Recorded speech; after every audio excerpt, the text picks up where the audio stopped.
So this is Marai Larasi, who's going to do a better introduction of herself anyway. So yeah, go for it, Marai. He's so funny. Hi everyone, it's really good to be here.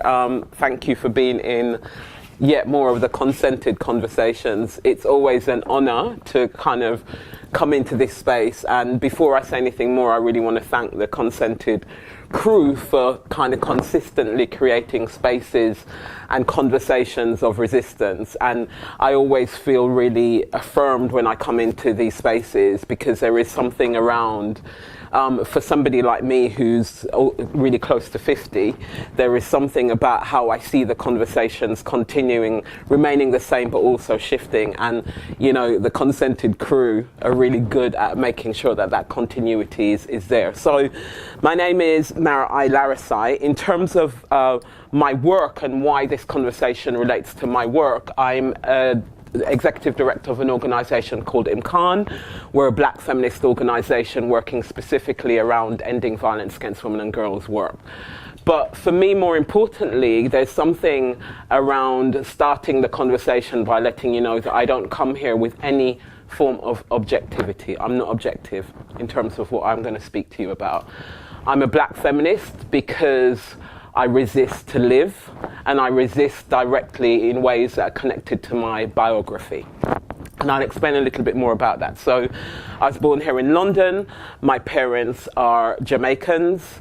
By virtue of them being Jamaicans, they are the descendants, and therefore I am the descendant of people that were enslaved, people that were transported, trafficked primarily from West Africa at that point in time to the Caribbean. I'm also the descendant of indentured labourers who were brought in to replace enslaved people once slavery was abolished. For whatever reason we debate it was abolished for, some people say it's for moral reasons and ethical reasons, other people would say it's because of economic reasons, but that's another conversation. And you know, the difficult side of that is I'm also the descendant of the people that were the architects of that destruction. So I also have that white European blood running through me. I am the descendant of master and enslaved person. And so what I bring to you in terms of this conversation is something that is rooted in my ancestral pathways, and in acknowledging that some of how I speak about black feminist resistance here in the UK is directly connected to legacies of colonization, and the way that colonization is, while we might not be formally enslaving people in those ways, and why some people might argue that we still have indentured labour going on. But while we're not doing those things in those formal ways, actually the legacies and the impact of colonisation continues to affect everything from the way that we understand ourselves as black people, as communities of colour, but also the way that we are read and represented, and what our resistance needs to look like here in this space. The legacies, the racism continues, you know, in so many different ways, and that affects, you know, things from which services are funded in terms of ending violence against women and girls work. Your history of race relations here in the UK in terms of what happened in the academic space and race relations theory, and who was constructed as having culture and who was seen as not having a culture to speak of, etc. And that literally ties into the conversations that I'm going to have with you about services and around ending violence against women and girls work. So this is not going to be a lecture with me talking at you. I already said to Amit, I'm much more likely to try and create space for us to have a conversation. Does that feel all right? Have people had lunch yet? Are people just quiet because you're okay? All right. So just, I just want to say, black feminist resistance did not start in the US. The US doesn't own black feminist resistance, and there's a way that so much of the narratives around who we are in terms of black feminist thinking are rooted in. So many times I hear when we talk about black feminism, I hear people immediately quote stuff coming out of the US. And it is really important to acknowledge the activism that has taken place and continues to take place in the US. But it is also really important for us to know that we have black feminist resistance and have had long histories of black feminist resistance in this country, in these islands. And there is something also just to say, we had black feminist resistance in our colonized spaces, because actually women have ever always been resisting experiences of oppression. Now, they might not make it into the formal dictionaries or the formal ideas as we try to police the boundaries of feminism, but I'm here to tell you that feminism did not just come out of a Eurocentric mindset, and black feminism did not just come out of the US. So I hope that feels all right for you. Also, just to say how I use the term black. So I know in these days of blackness and brownness that actually it can be really difficult. It's a really difficult conversation. I use the term black the way that Gilroy speaks about the term black, which is around assertive decolonization. So when I talk about black, I'm also talking about those people. I'm talking about political blackness. I'm talking about those people that are very often defined as brown. And I'm not using black as a homogenous term, because I'm not trying to pretend that we all have the same journeys, that we have the same histories, that we have the same legacies. But for me, there is something around, in the space of resistance, how we make those connections. And for me, those connections are rooted in a particular kind of blackness and an expression of blackness and a joining together. It is therefore not a denial of difference. I know a whole load of South Asian women who will identify themselves as black, and I know a whole load of South Asian women who won't, and who will identify as brown. And people make those particular choices. For us at Imkaan, when we talk about blackness, we're really talking about political blackness. I don't know if you've had conversations over the last couple of days about blackness, but just to say that that's where I'm coming from. So when I talk about black feminism, this is not specifically and only African or African Caribbean black feminism. This is also, I'm also going to be speaking about the sisters that I have worked with who are also women that come from countries such as Pakistan, etc. Yeah? Does that feel all right for people? Okay, great. Any questions before I move on? You can ask. This is all right. Okay. So I'm going to say some names, and you've got a couple of amazing women who are going to do some workshops with you around black feminism. Yeah. And so I'm not going to get into the workshop space. You've got two people that are going to do that work with you in terms of maybe thinking through some of the histories and some of those legacies, and what that might mean in terms of women, non-binary individuals, etc., and how that might affect how we need to think about the world right now. So I'm not going to do some of that, but I am going to talk to you mainly about ending violence against women and girls work. So if I say some names, I want you to say if you've ever heard those names. Valerie Amos. No? Okay.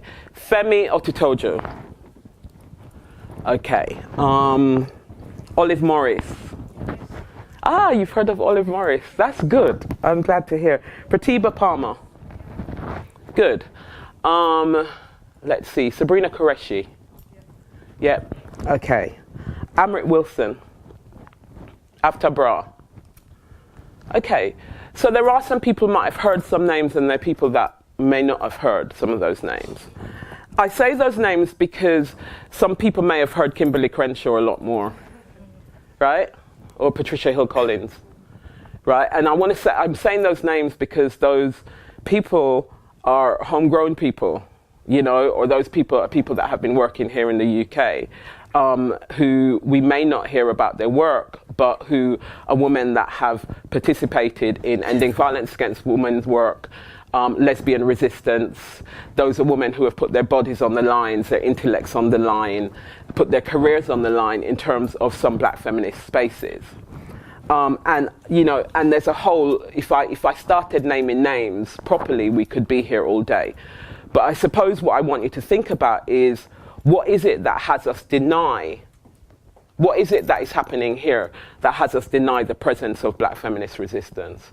Like, what is going on that has us always look to the States? And I say the States because actually I don't see people looking to Africa or the Caribbean or looking to South Asia. We're looking specifically to the States. We're not looking at indigenous activists, operating in somewhere like Aotearoa. We're not looking at indigenous activists in Australia. We're looking specifically at the States. What do we think is happening there around that denial? Any thoughts about that? Why is it that you know Crenshaw's name a lot more than you might know somebody like Amrit Wilson, who has written, who has lectured, who has put her body on the line, who continues to argue in terms of wider black feminist resistance and specifically around South Asian women's struggles? What is happening here?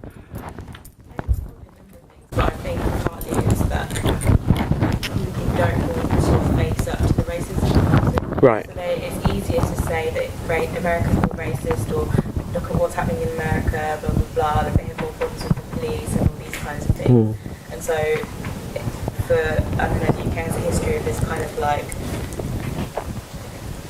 pretending that it's very tolerant, or like, you know, very welcoming and stuff like that. So I don't know, I think that's some part of it. Right. Okay. Thank you. I agree with that point, but I also think that it's media as well. Like, we seem to know more about the US than we do about our own country. Yeah.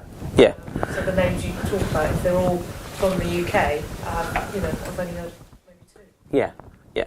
And those are women. I mean, somebody like somebody like After Bra was at Birkbeck, you know, and was hugely influential in terms of black feminist thinking, you know, in terms of contributions to the academy, actually huge contributions, and yet I want you to know, like, I respect Kimberly Crenshaw. Yeah, this is not a diss.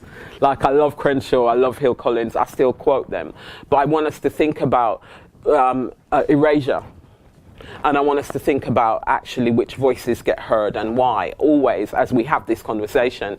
Because for me, what I'm going to talk to you more about in terms of ending violence against women and girls work connects directly to, like, who is seen, who is heard, which voices are deemed valid, and the kind of conversations, again, that pretense of the, you know, kind of racism, you know, like we don't have the kind of racism, the kind of conversations that we're having here, including in the media space.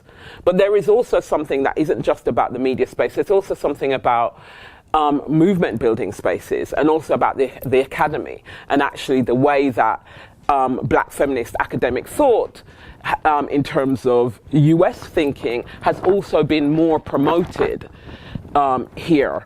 Than actually that homegrown black feminist kind of academic thinking. Sita, I'll come to you in a minute. I was going to add, when we think of black history, unfortunately, it goes directly to the US. We never really seem to focus on black history in Britain. So, and I think everything that associates with black activism, black feminism, will go straight to the US because it's like they are the founding fathers. Yeah.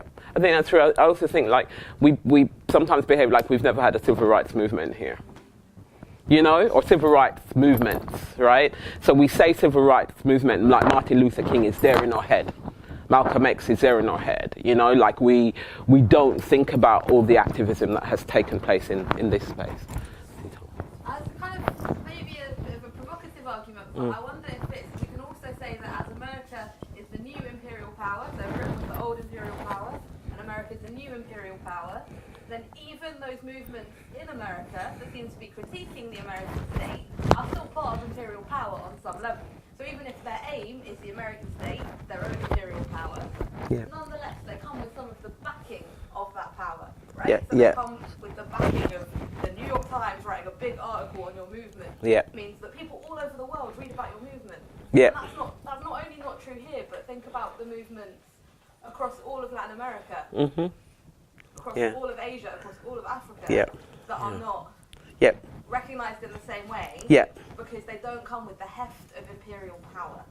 So, and I think that actually as American black feminism becomes less anti-imperialist, which I think it has been.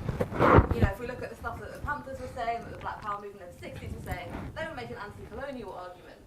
They were saying, like, I'm not going to fight in Vietnam. No one in Vietnam's ever done anything to me. But as that changes, as they become more focused on the insular problem of what's going on in America, then the connections between movements here and there, I think, get broken. And I think that imperialism is also part of the problem. Absolutely. Thank you. And I think that last point there is something for us to think about when, around that importation and the absorption of that particular way of thinking, like that is so tied to the American dream and American ideologies. Like there might be a way that some of the activism feels a lot more connected to neoliberal values, right? And has become a lot more acceptable in many ways. And I think there is something also about when you have the New York Times backing you, or more recently I've been involved in some of the Me Too conversations, and there is something really interesting about how we've become swept up in that in so many ways, and there's a lot of it that's really amazing. But at the same time, you had like Life in Leggings, for example, in the Caribbean, where you had Caribbean feminists also creating a hashtag, having those conversations, and it didn't have the same export value, and it didn't capture the same thing in terms of our imagination. So the American phenomenon is just something to think about. Okay, to bring us back home, why is a black feminist conversation in terms of ending violence against women and girls critical? So for us, if we start to approach it from the perspective that a lot of Eurocentric feminist thinking focuses violence against women and girls in a particular way as a gendered issue.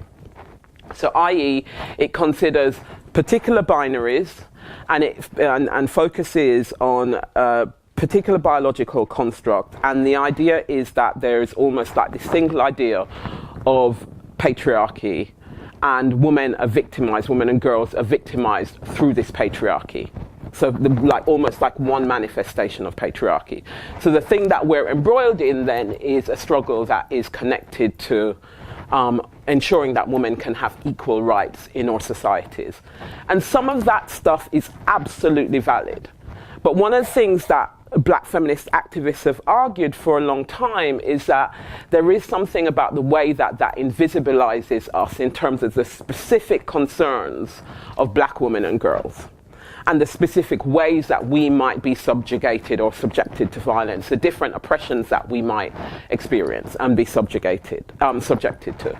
So we've been arguing, even before intersectionality became a thing as a term, what you had was black British feminists talking about the need for, so there's a really amazing piece written by Valerie Amos and Pratibha Palmer, right, which really focuses on critiquing kind of white feminist analysis around what issues might be affecting us. And there's something about saying we are not just being, when we're subjected to violence, we're subjected to the violence that's perpetrated by the state. We're subjected to racist violence. So basically the white supremacist heteropatriarchy is the thing that we are dealing with. And actually, if we think about how we need to resist, we are resisting that. We are not just resisting in terms of a single idea of patriarchy. Does that make sense? Yeah? So if the idea of the intersection, right? Is everybody familiar with intersectionality as a concept? Who isn't? Feel free to, okay. No? Okay, cool. All right, so intersectionality is a term that was coined by Kimberly Crenshaw, and basically in its simplest, the simplest way of thinking about it is she used the case of because she's an academic lawyer, she used the case of a black woman who had sought employment at a car manufacturing company.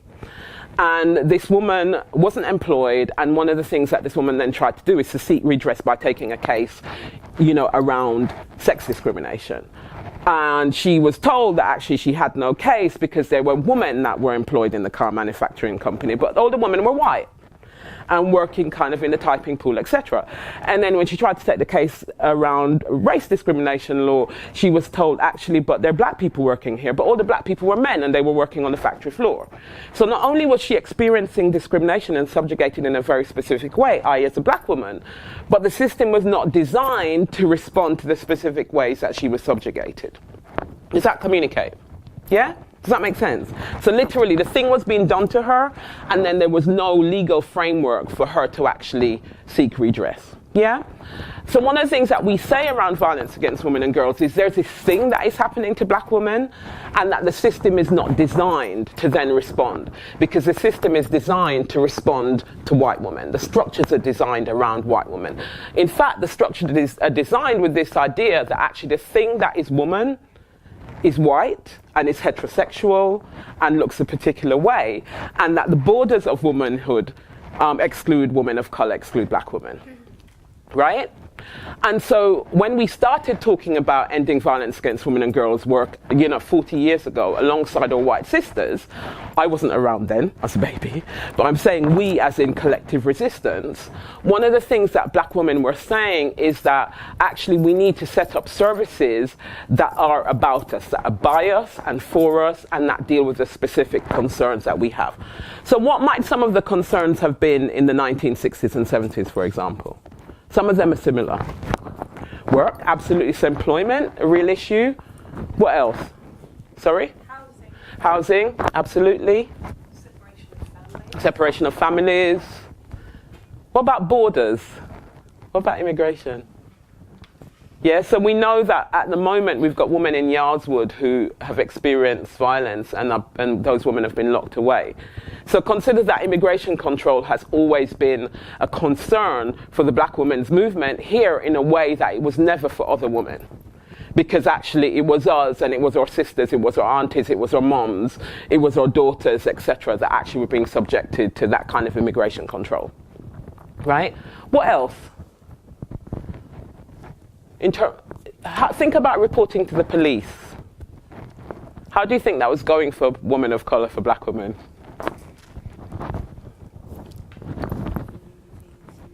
Absolutely.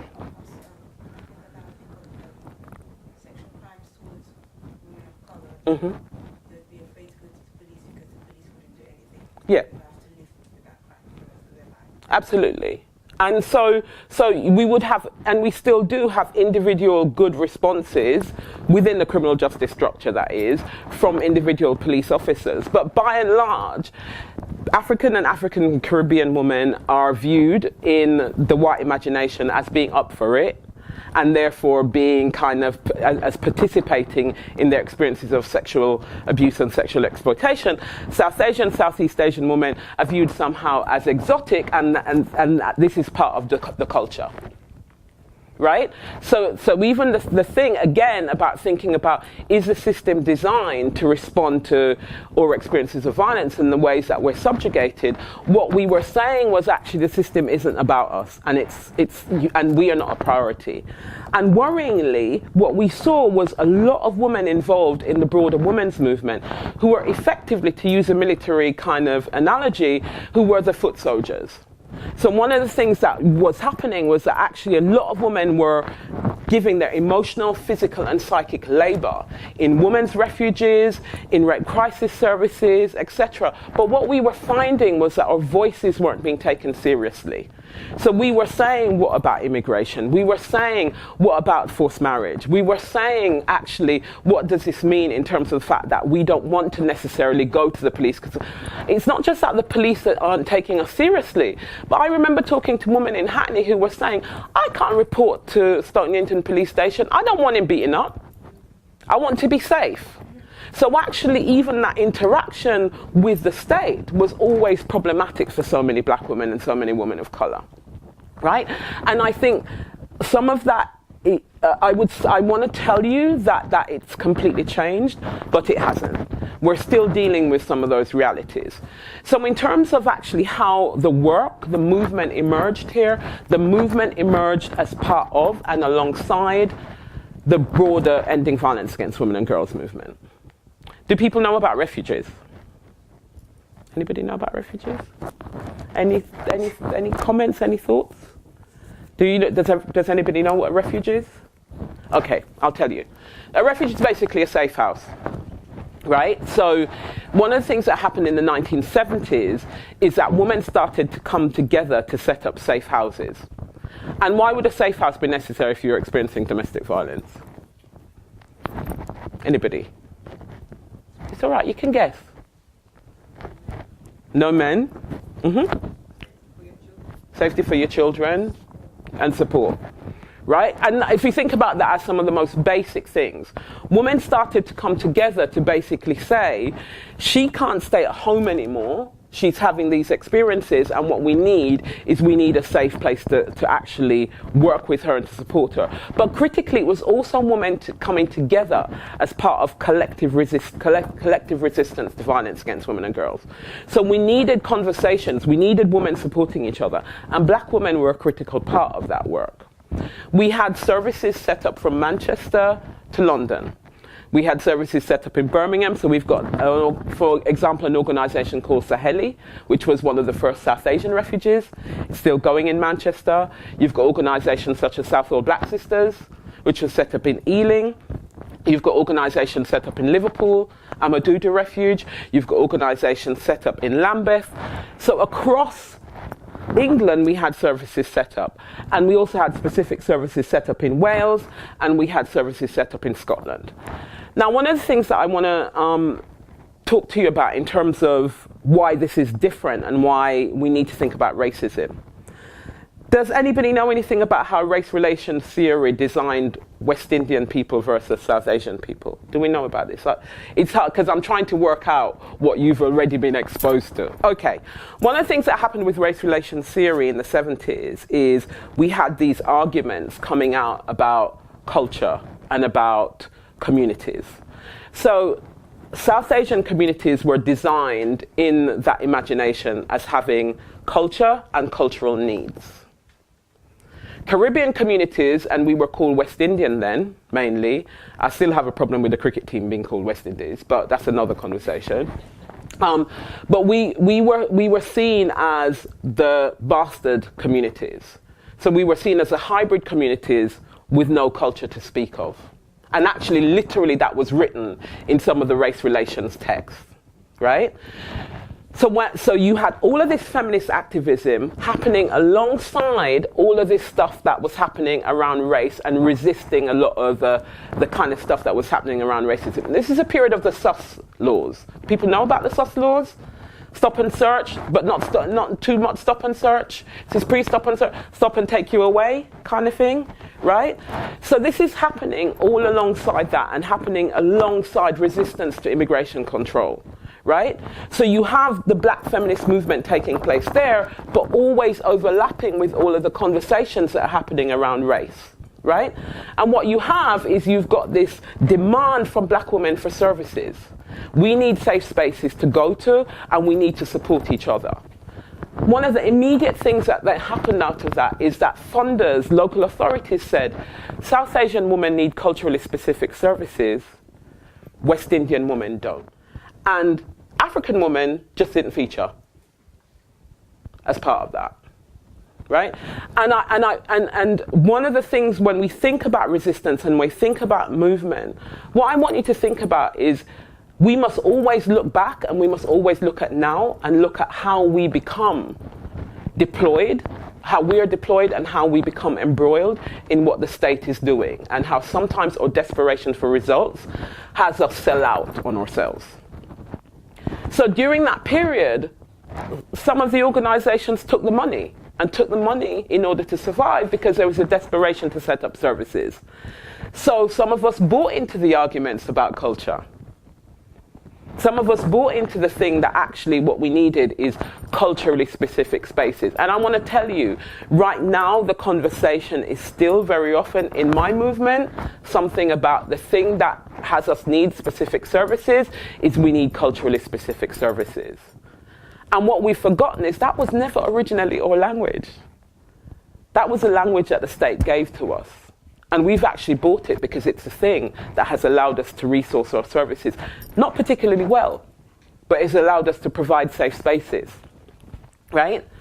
But what that has meant is in this collective kind of difficult, yes, sometimes argumentative, challenging space of black feminist resistance, you immediately started to have cracks within the movement. So what you started to see was increasing separation, which is why the conversation about political blackness is also so important, because you immediately started to see this fragmentation that was occurring between African and African Caribbean women and our South Asian sisters. So what we had was our brown sisters over there and our black sisters over there, or we had people that were still using the term black but weren't actually recognizing the way that we were getting drawn into the state. And so when we reflect on what we did in the 70s and 80s, we did a lot of things that were amazing. We have, Imkaan is a membership organization. We have gone from having something like 50-something organizations that were specialist, black and minority ethnic services, to now just over 30. Most of those operate on a shoestring budget, and the entire sector actually has a budget that is less than the biggest refuge provider, that is a non-BME provider. So I just want to say that again, just in case you didn't get it. One organisation that is running refuge provision, that is a white-led organisation, has a budget that is larger than the entire black women's sector in terms of services. One organisation, right? The racism hasn't gone away. One of the things that we're constantly dealing with is how have we internalized this, but also how do we make space for ourselves in a feminist movement that sees us as not needing specialist services, or sees us as beneficiaries only, sees us as not capable of resisting in our own right, tells us that we should all be coming together as women. Why are we having difficult conversations about race? Accuses us constantly of fragmenting the movement when we talk about buying for black services. Accuses us in many ways of specific disruption, and tells us what we need. So we're still operating in that kind of space 40 years later. Any questions at this point? Because I did just talk at you for like 10 minutes. Any questions or thoughts? Or because I saw some people nodding and I saw some kind of recognition. Please do share if you have thoughts. Anybody? You're all very quiet, which makes me a bit worried because... I think it's just a reflection on what you just said about the division between African, Caribbean and South Asian. Mm-hmm. And I think I can really feel it within the community. And I think you re-emphasizing that was a common struggle. And Yeah. we were all united at some point. Yeah. But like the state kind of created that Yeah. disruption. Yeah. And actually it explains it for me, and it's, yes, Yeah. thank you for instance. Yeah, yeah. And I think, I've got you. I think wanted to say that this is, I'm not talking about it being like a fluffy space that wasn't difficult. We've always disagreed as women between us. And I'm like, white men disagree all the time and it's not a problem. You know, black women coming together. Hello, disagreement should be a fundamental part of how we're organising, right? But having the state disrupt, and we just didn't see it. We just didn't see that was happening. Having the state disrupt those relationships, I think, was something that we perhaps as a sector and as a movement need to grieve about, and also continue to work out ways to reconnect and to actually think about what black feminism looks like in this particular era around ending violence against women and girls work. And that is happening. Imkaan exists specifically to actually pull us together as black feminist resistors in a way, focusing on ending violence against women and girls work, you know? But I can't tell you that it's like a fluffy, easy space. But solidarity should never be like easy, right? I was going to say, so did a lot of South Asian women identify as black a lot more than today? I think in just from if you like, from the archive, and I'm talking about oral kind of narratives, I think a lot of those women that were involved in the movement space did. I don't know about kind of more broadly, but certainly people involved in that kind of activist space really did. And many of the women that I am still working with right now, older women my age, really are very clear that they're black feminist activists. And there isn't a debate about their blackness, and they're not any less Asian. You know, like, it doesn't diminish that aspect of their identity. In that, also, if I identify only ever as black, you might not necessarily, apart from the dreadlock stereotype, connect me to Jamaica. Do you know what I mean? So actually, and then South Asian is not this like simple homogenous banner either. So it's even that, like, because very often when people are talking about South Asian services, for example, Sri Lankan women, for example, had no visibility within that conversation. You know, so it's a very complicated space that I think we need to mess up and untidy in order to move forward. I mean, my family originally from East Africa, so lived and worked side by side with black Africans. So with this whole divide, which it's always the way, isn't it? That even in minority spaces we're divided.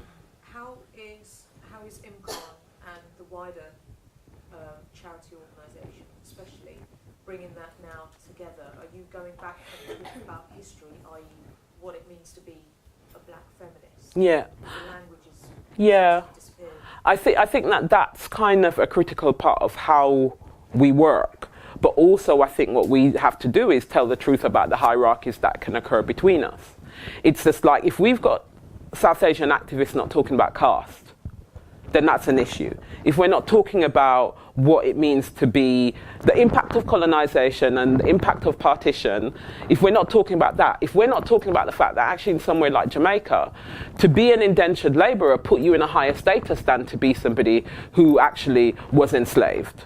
Do you know what I mean? So even from the East African context, like, I appreciate you saying side by side, but most of the East African women that I know are like, it weren't side by side, bruv. I had African women a black African woman indigenous African women as cleaners. Do you know what I mean? And actually dealing with the kind of the impact of that kind of hierarchy. And if you look at somewhere like Kenya right now, and you look at how race works in Kenya, it ain't pretty. Do you know what I mean? So to come together as women that have been minoritized, we have to also have those difficult conversations between us. And I think at Imkaan, we're a small team, and we have and continue to have those conversations, and we continue to have those conversations in the sector. But I can't tell you that those are easy conversations. What we are is committed to a particular kind of solidarity, because we're like, we have to disagree, but we also have find places of connection, because actually there is a common damage that is being done to us. And in many ways, holding on to those hierarchies and not dealing with that with those issues actually allows the state to continue to perpetuate the damage against us, you know? But they are difficult conversations. 10 minutes? Okay. Any other comments or questions? It's just interesting what you just said there. It's like all of us, wherever we come from, it's almost like an opportunity, and we're being attacked for the sense from a bigger society, to be able to use that attack to break down some of the internal hierarchies that we've been carrying for like all these years, subconsciously within our own states. You know, so talking about casteism, talking about people from South Asia, like the difference in the different religions, and looking at how those divisive structures have allowed us to be sort of colonised, to be subjugated, and to use that opportunity to then look inwards a little bit, break some of those down, and then come together as a strong unit. Yeah, absolutely. And I think one of the things for us is that, like the woman in America I hear that echoed, by women in Latin America, I hear that woman echoed by indigenous activists in so many different places. On one side, you've got like your anti-racist movements. And the anti-racist movements have built so much of their thinking around the violence that men have been subjected to. So men remain the center of our anti-racist movements. And women, kind of doing black feminist activism, trying to claim space, taking into account race, taking into account gender, taking into account sexuality, taking into account disability, there's a way that actually we are doing all of this, if you like, intersectional labor. And one of the things that I want men to always think about is, where do you position yourself? Like as black men, as men of color, where do you position yourself? When you talk about who's subjected to racism, do you think about the fact that black women are being thrown in prison, or do we only ever think about the fact that it's black men that are being subjected to this kind of violence? When we think about attacks on the street, when we think about police brutality, when we think about all of those things, there's a way that it's always constructed around experiences of men. And actually, if we start to think about how we center women, how we center women, then we might start to have different conversations. Because actually the spaces for solidarity might open up. You can't do good anti-racist work if you don't include me in that work.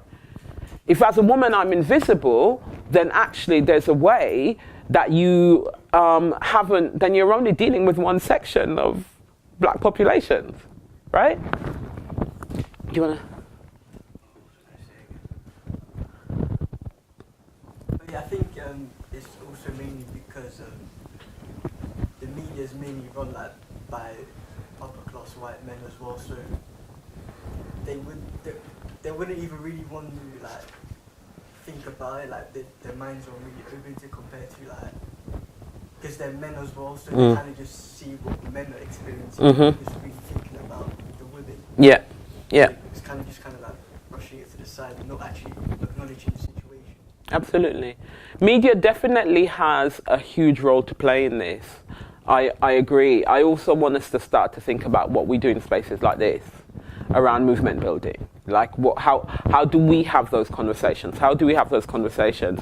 If, for example, I'm talking to my white feminist colleagues and they aren't willing to see me specifically as a black woman, like when people tell me I don't see colour, I'm like,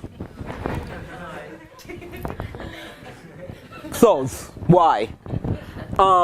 But if they aren't willing to have those conversations that engage with the specific ways that actually I might be targeted on the street, or the specific ways that I might be subjugated in my own home, if they aren't willing to have those conversations, then actually I don't have any space in that kind of feminist activism. There is no space for me.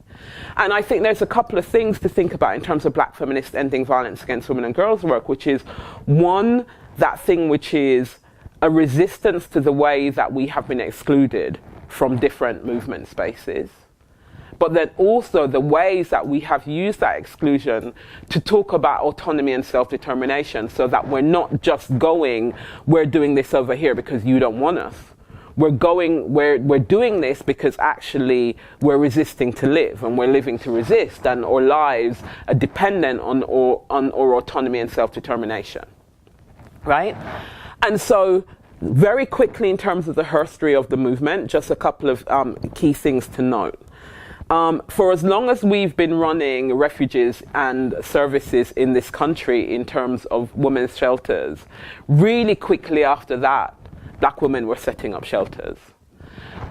We now have 30-something services left in terms of specialist BME-led services. There are something like 180-something other services. I don't want to give you the wrong data in terms of non-BME services. One of the things that we need to think about is when we talk about, for example, funding and what black feminists have to do in terms of funding. At the moment, the government has put issues such as forced marriage, FGM, and honor-based violence in the counter-extremist strategy.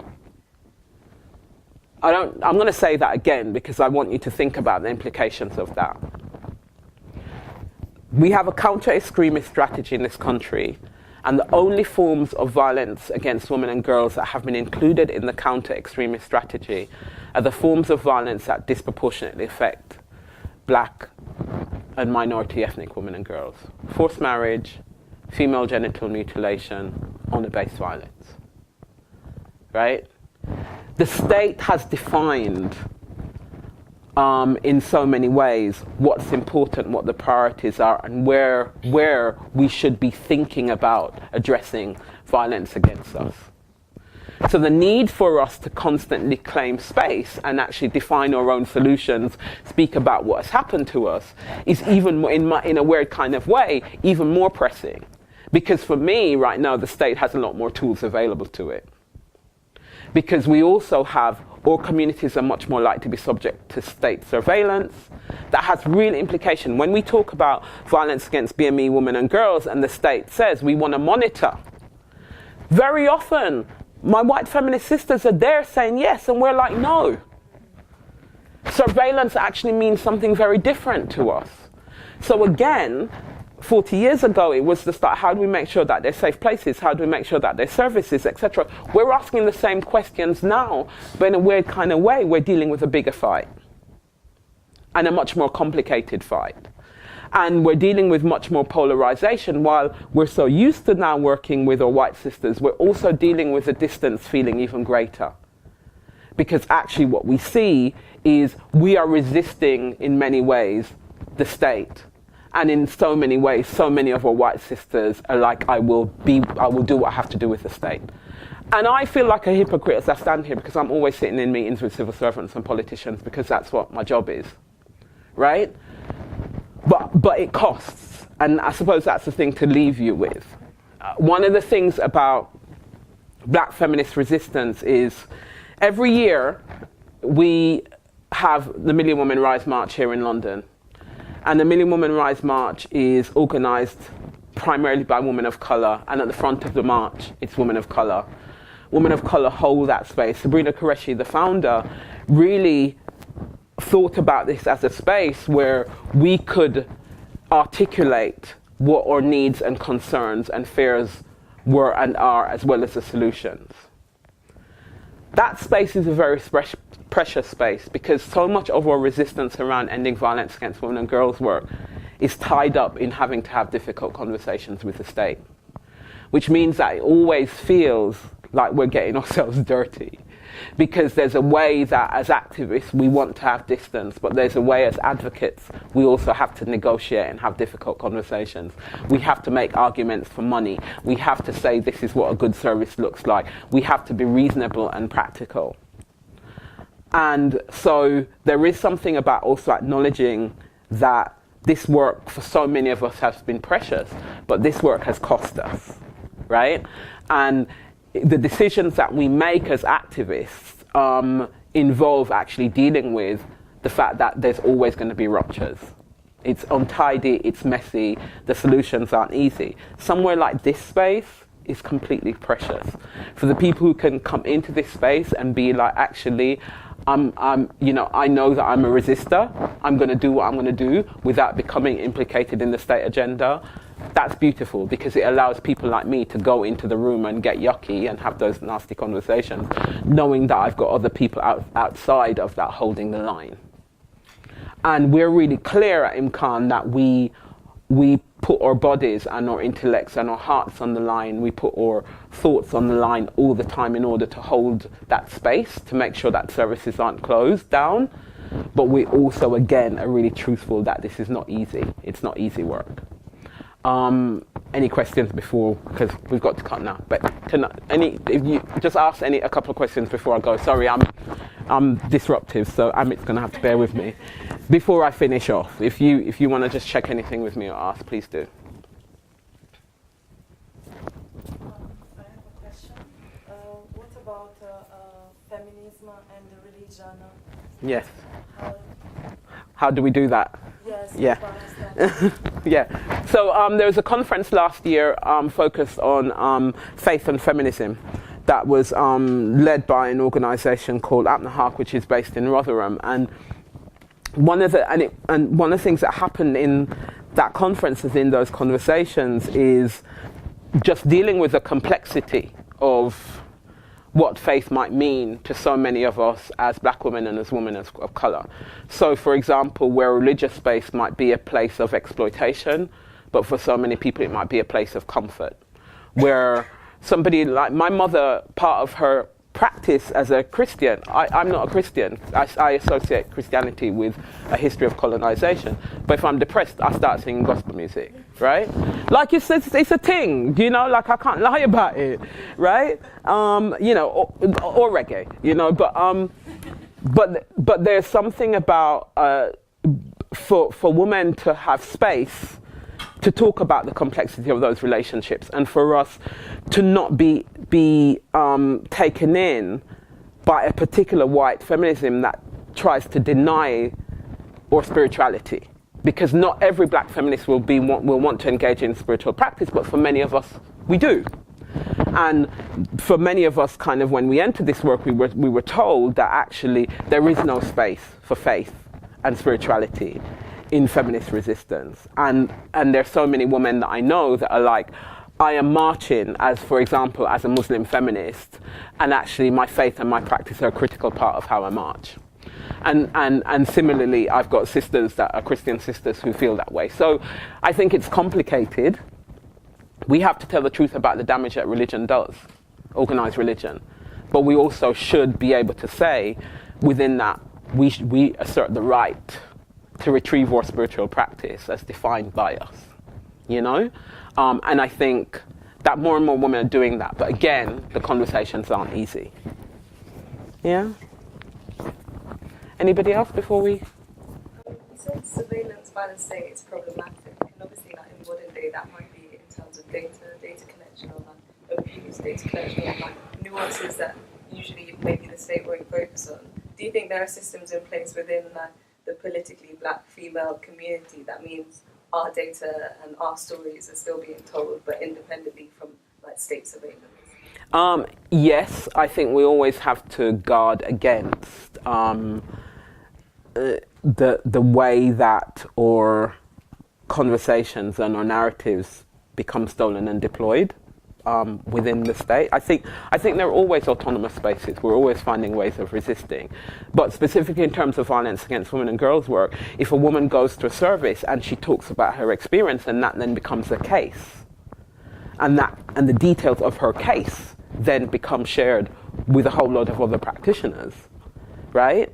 That then becomes a part of something out there that she becomes more and more distanced from the story that she's told. And then the state then uses it to say, this is why we must deport all of these men. Or this is why it might be better to send her back home, because actually X, Y, and Z. That's part of what I mean. There's a way that even the casework structures are losing their independence.